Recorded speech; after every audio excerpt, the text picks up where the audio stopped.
ক্যালিফোর্নিয়ার স্যান্টা রোসায় হয়ে গেল ওয়ার্ল্ডস আগলিয়েস্ট ডগ কন্টেস্টের 50তম আসর। জন্মগত শারীরিক ত্রুটিপূর্ণ বৈশিষ্ট্যের কারণে অনেকের চোখে আলাদা এমন সব কুকুরগুলোই এখন প্রতিযোগিতার মঞ্চে।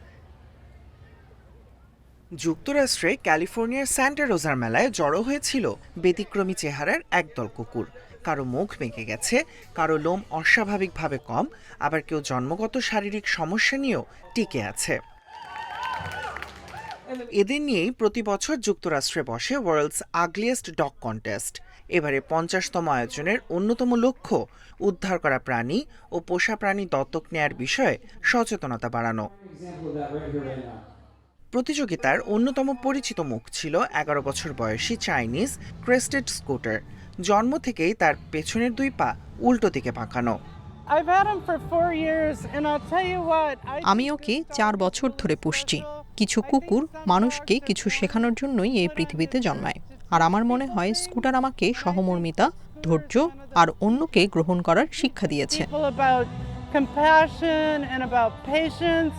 এবারের প্রতিযোগিতায় তৃতীয় হয়েছে 2 বছর বয়সী চিহুয়াহুয়া মিশ্র প্রজাতির অটো।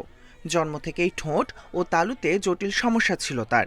মাত্র 10 দিন বয়সে রেস্কিউ সেন্টারে যাওয়ার পর প্রতি 2 ঘন্টা পর পর তাকে বিশেষভাবে খাওয়াতে হতো। অটোকে মাত্র 10 দিন বয়সে উদ্ধার করা হয়। জন্মগতভাবে ঠোঁট ও তালু ফাটা এমন কুকুর খুব কমই বেঁচে থাকে। সে ঠিকমতো খেতে পারত না, তাই প্রতি 2 ঘন্টা পর পর টিউবের মাধ্যমে খাওয়াতে হতো। কিন্তু অটো একজন যোদ্ধা।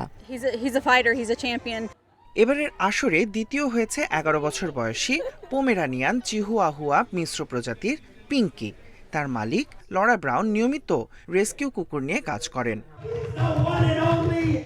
আর শেষ পর্যন্ত সবার নজর কেড়ে নেয় মুক্ত সাজানো 6 বছর বয়সী পাক জিনি লু। চতুর্থবারের মতো প্রতিযোগিতায় অংশ নিয়ে এবারের শিরোপা দখল করে সে। Tahmid Abrar, Independent news.